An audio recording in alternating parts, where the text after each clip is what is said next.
WXYZ News investigation peeled back the curtain in Lansing, revealing extravagant secret donations from a company hoping to get a favor from lawmakers. And tonight, our investigation was on plenty of minds in the state capitol when it was time for senators to cast their votes. 7 investigator Russ Jones broke the story, and he's back from Lansing with what happened today. Stephen Carolyn, the top Republican in the Senate, told me that he expected this to be a close vote, but after our investigation, it was anything but.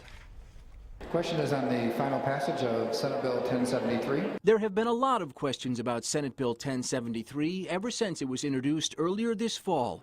It's a bill that was designed to help only one company, McLaren Health System. The company came here to the Michigan Senate trying to move 200 hospital beds from their underutilized facility here in struggling Pontiac to a sprawling new hospital in Independence Township, where more patients are insured and profits are bigger.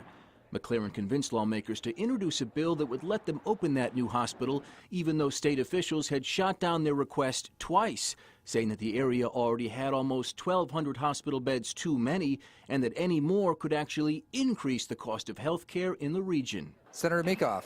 Thank you, Mr. President. But a 7 Action News investigation revealed last month that at the same time McLaren was asking lawmakers to push their bill through, they were making multiple 6-figure donations to a fund called the Michigan Jobs and Labor Foundation, a war chest for Lansing Republicans that's used to pay for expenses like polling and research and can share contributions with other Senate Republicans to help them win elections.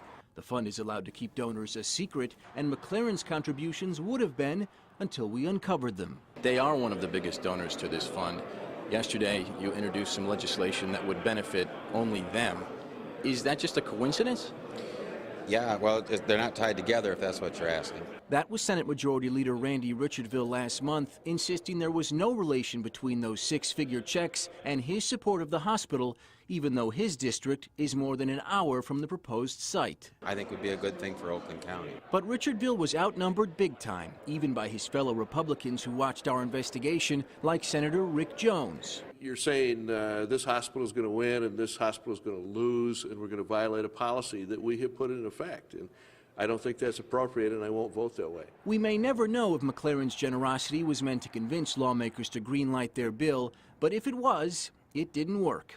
The final vote tally, 11 in favor, 26 against. That is an insufficient number. The bill is defeated.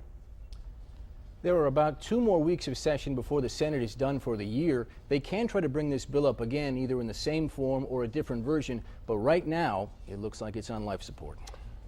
You'd like to think they would have voted that way anyway, despite your story, but if not, I'm glad they voted. It's certainly a questionable bill. All right, well, keep an eye on it for the next vote. We shall. We know you will. All right.